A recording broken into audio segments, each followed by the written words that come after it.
Today I'm going to be having a look at the hub at the top of the Royal Mile, or St John's Highland Toll Booth as it was originally called.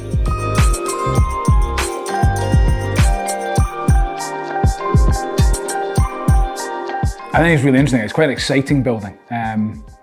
It's a really grand old church building right outside the castle. In Edinburgh there's so many rules about things blocking the view of the castle and height in the centre of town, so something so tall and so imposing right at the top of the Royal Mile, and then that unexpected interior full of colour, full of motion, full of excitement. It's quite unusual. It's as far from what you'd expect in a Highland church in Scotland, certainly.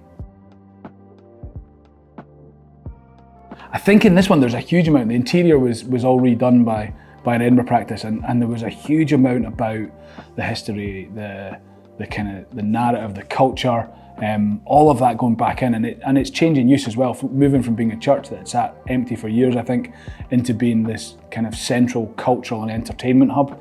It's all about the purpose. There's an energy in the space when you're there. The hub's a kind of classic Edinburgh response. It's kept its old exterior. It's pretty well integrated. There's not a lot of change, and the change that's there is almost polite. It's almost kind of not apologetic, but it's quite gentle. The exciting part of it is when you go inside and the colour and the life and the vibrancy is actually quite different from what we normally see in Edinburgh. I mean, I wasn't involved in this one, but anything dealing with an old church building has its challenges. They're difficult to work with. They always throw up surprises. They're often divisive. And bringing in that level of change, that type of change, moving from a church to an entertainment venue, that's always a challenge. So I don't think it was an easy project to deliver, but I think it's one that's integrated well and features so prominently in the life of Edinburgh, especially around the festival every year. I think the interior was done by Benjamin Tyndale Architects, whose office is actually pretty close by.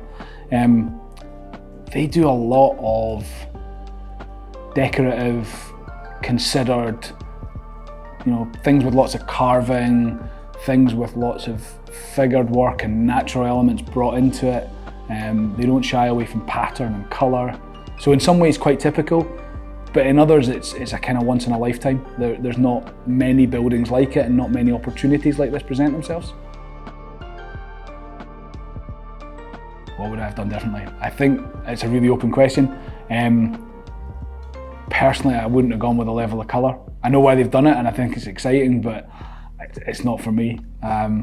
Maybe I'm just a bit too reserved and caught up in that polite Edinburgh thing, but I think I would have toned it back a little bit probably.